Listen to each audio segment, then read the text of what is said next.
विद्या, मैंने सुना है कि आपने ये ट्रेलर सबसे छुपा के रखा था. Everybody in your family was also waiting for this trailer. आप चाहती थी कि सबके सब एक साथ मिलकर के ये ट्रेलर देखें after the launch of it. क्या था ये सरप्राइज बना के रख रही थी आप? पहले तो हम सबसे कहना चाहेंगे सलाम. महीना आपको भी गिनना आता है तो 14 अप्रैल को थिएटर पहुंच जाइएगा जरूर. याद रखिएगा 14 मार्च से 14 अप्रैल. सॉरी, मैं भटक गई. बेगम जान मुझ में घुस गई थी. मैं आपसे पूछ रही थी कि सरप्राइज बना के रखा था आपने. You just waiting for this day. या एवरीवन's been asking me कि ट्रेलर कब लॉन्च हो रहा है, ट्रेलर कब लॉन्च हो रहा है. मैंने कहा थोड़ा बेसब्री बढ़ाऊं और फिर दिखाऊं. हाँ, क्योंकि इसमें इतना धमाका है. हाँ, कि 1 महीने से ज्यादा लोग वेट नहीं कर पाते थे, तो इसीलिए हमने सोचा कि मार्च 14 को आराम से रिलीज करते हैं, सबको दिखाते हैं, फिर 30 दिन आप लोग वेट करते रहना, अप्रैल 14 को रिलीज. क्या बात है. अच्छा, I am sure all the girls will agree. आपने इस फिल्म में जरूर बताया है कि आप रानी हैं, इस महल की रानी हैं आप, लेकिन with your whole cricket team with you, कैसा हुआ था कि असली में भी आप सबकी हेड ऑफ द फैमिली बन गई थी, रानी बन गई थी?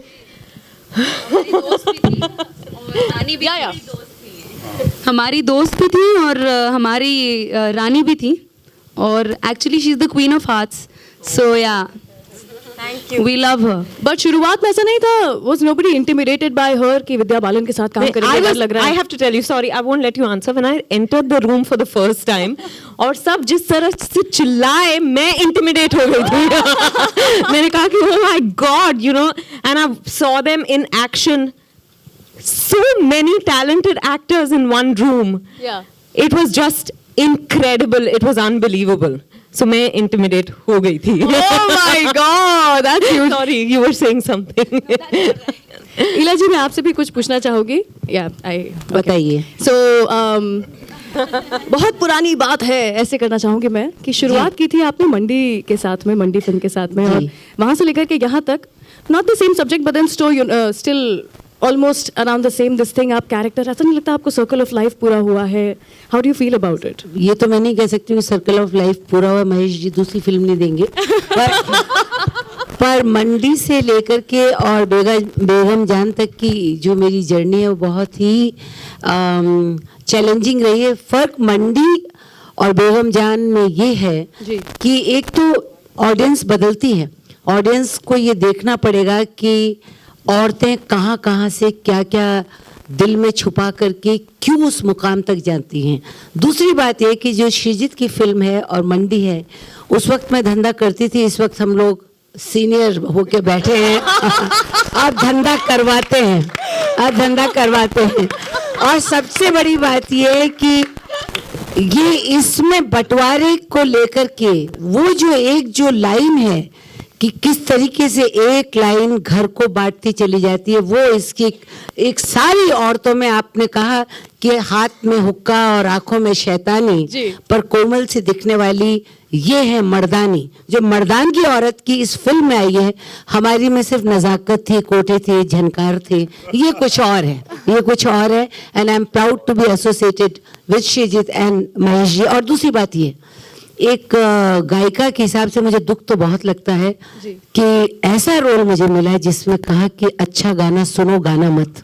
तो इतना बढ़िया म्यूजिक है, इतना बढ़िया म्यूजिक है. मैंने सोचा कहीं तो मैं गुनगुनाऊं, वो आपने मुझे मौका नहीं दिया. गुनगुना दो. नहीं गुनगुना सकती. जो आशा जी ने गाया, नहीं, अन्नू दबा देगा अगर मैं दूसरों का अच्छा गाना मैं गाने लगूंगी.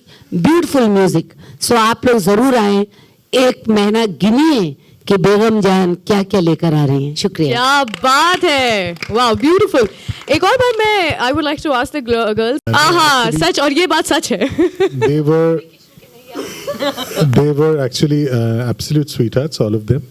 And actually there were equations. Interesting कुछ इक्वेशंस फॉर्म होते गए जैसा फिल्म बनता गया, अनबन हो या फिर कुछ भी हो.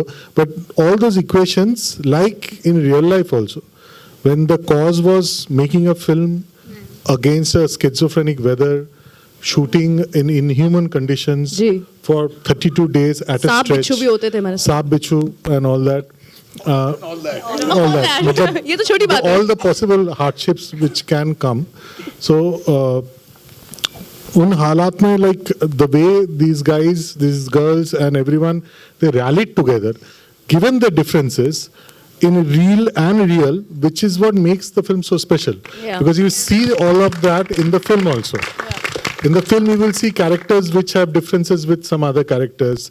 They quarrel about caste, they quarrel about one girl poaches customers away from another girl, and they kind of have a fight and everything. But when there is a crisis, they all come together. So they came together in real life as well as real life, and which I guess makes the house a metaphor for India. We have our differences across states, across communities, but बाहर का कोई अगर आके कुछ कहे, we usually take a very united stand. So that is what happens in this house also. So in that sense, she's Mother India. No, but seriously, the girls, the film is possible. And और एक चीज मैं बोलना चाहूँगा कि this is one film. Yes, we have Vidya's solo poster, and we have names coming in a particular order. We have posters, which are ensemble posters. But I would like to say that order of names and the size of one's face in the poster, all these things become very meaningless when you watch Begum Jaan. That ensemble spirit is so much there in every frame, and to their credit, no one even bothered to ask, अच्छा poster में am I visible on the poster? मेरा चेहरा आया क्या? ये हुआ trailer में is my shot there? No one asked, because everyone knew it was an ensemble family fighting all odds, and that fight will come through in the trailer, in the poster, and everything, which is something which I'm very proud of, and I think that is the mark of a true ensemble. क्या बात है, wonderful, wonderful. There are so many things special about this movie. जैसा आपने कहा, first of them being the cast, लेकिन मैं ये भी बात करना चाहूंगी कि एक ऐसे कैरेक्टर जिनको आज तक हम सिर्फ फनी वे में देखते इमेजिन करते आ रहे थे. What happened to you? Are you joking? Mister Aakhri pasta, what happened to you? Mummy Bhatt साहब ने सही कहा था. आई मीन बहुत लोगों ने बहुत कुर्बानी दी इस पिक्चर में. मैंने अपने बालों की कुर्बानी दी. नहीं, जब श्रीजीत दा ने मुझे इस फिल्म के ऑडिशन के लिए बुलाया तो मैं थोड़ा शॉक हो गया कि आखिरी पास्ता को कैसे बुलाया. और हाउसफुल 3 रिलीज हुई थी फ्राइडे पे, संडे पे मैंने ऑडिशन किया. तो जो मेरे ऑडिशन ले रहे थे वो हंस रहे थे जब एक विलेन का ऑडिशन चल रहा है इधर. लेकिन आई थिंक श्रीजीत दा ने जो करवाया मुझसे पिक्चर में, आई थिंक मैं खुद को पहचान नहीं पाता हूँ पिक्चर में. जब भी मैं देखता हूँ, जब मैं डब करता हूँ, और आप भी थोड़ा शॉक हो जाएंगे जब आपने ट्रेलर में पहचाना किसी ने मुझे. नहीं ना? पहचाना क्या? दूसरी बार इसीलिए दिखाया था हमने. हाँ, खाली मेरे लिए. बट थैंक यू भट्ट साहब, Mukesh ji, Vishesh and Sreejith da for trusting me with this role. Thank you very much.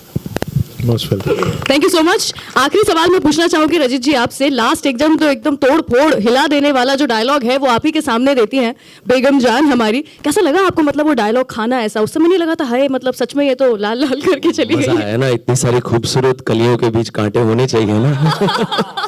तो चंकी, माई सेल्फ, आशीष नुकीले कांटे हैं इस फिल्म के. तो बेगम जान के कोठे पे जरूर आइएगा, खाली हाथ नहीं छोड़ेंगे.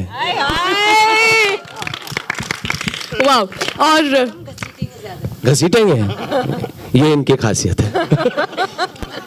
अलग अलग किस्म के कैरेक्टर्स जो कि दिखाए गए हैं इस फिल्म में, उन्हीं में से एक कैरेक्टर गौहर आप भी जो प्ले कर रही है. I think we have seen you playing powerful roles, really, and this is just going to add to your kitty. How do you feel about it now?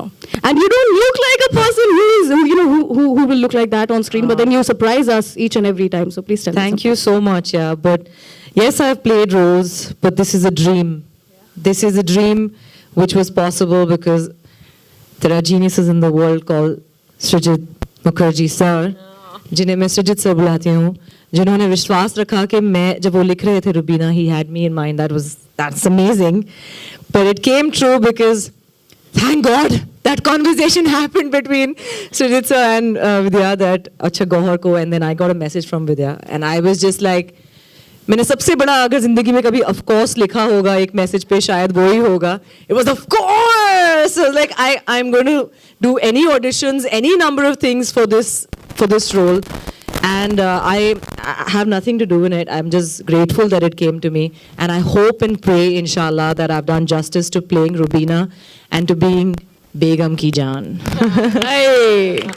So ladies and gentlemen, हमारी बेगम और उनकी सारी जान, along with all the not so johns also, the कांटे इस pool के बीच में. Yeah, okay. So I would like to rephrase along with हमारी बेगम and बेगम की जान, वो लोग जो बेगम की जान ले रहे हैं. Over to you guys. Let's have some question and answer sessions with the media. Can we roll a mic, please? Any questions? Also, just a request. जब ट्रेलर हम दिखा रहे थे तब I had a few people who were shooting the trailer. Please don't use that trailer. Please don't post it anywhere. Please don't use it for official purposes. HD quality में trailer will be sent to you, so please use that. Thank you. All right, questions. Actually, this is the case. Hi Vidya. Hi Vidya, this is Jayanti from Zicho Vistas. Hi. विद्या, आपकी हर भूमिका अलग होती है, हटके होती है और हर film आप एक हीरोइन ओरिएंटेड फिल्म ऐसे हर फिल्म में दिखता है. तो इस फिल्म में भी काफ़ी चैलेंजिंग रोल कर रही है आप और फिल्म में गालियाँ भी है जो आपको देनी पड़ रही है. ऑफ कोर्स आपकी भूमिका वैसी है. सो ये कितना आसान था आपके लिए या कैसे कहेंगे? बहुत आसान था. मैं तो रोज गालियां बकती हूँ.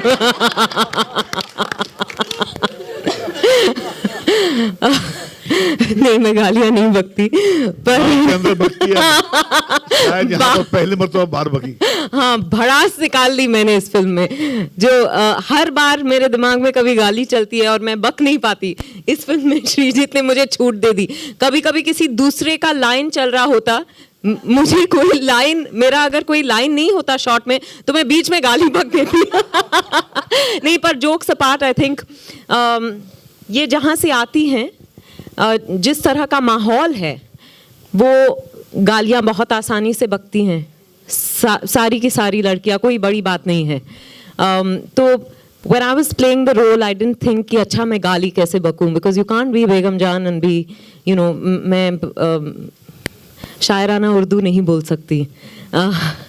तो I enjoy playing different characters. जैसे हर बार जब हम खाना खाते हैं, ब्रेकफास्ट के लिए कुछ अलग हो, लंच के लिए अलग हो, शाम का अलग हो, रात का अलग हो, तो बहुत मज़ा आता है. फिर गालियाँ सिर्फ तड़के की तरह होता है. या तो अब आप कंफर्टेबल हैं, मतलब आप आदत हो गई है? मैं कंफर्टेबल हूँ, पर मैं कैमरा के सामने बोल नहीं सकती. आप लोग दिखा नहीं पाएंगे.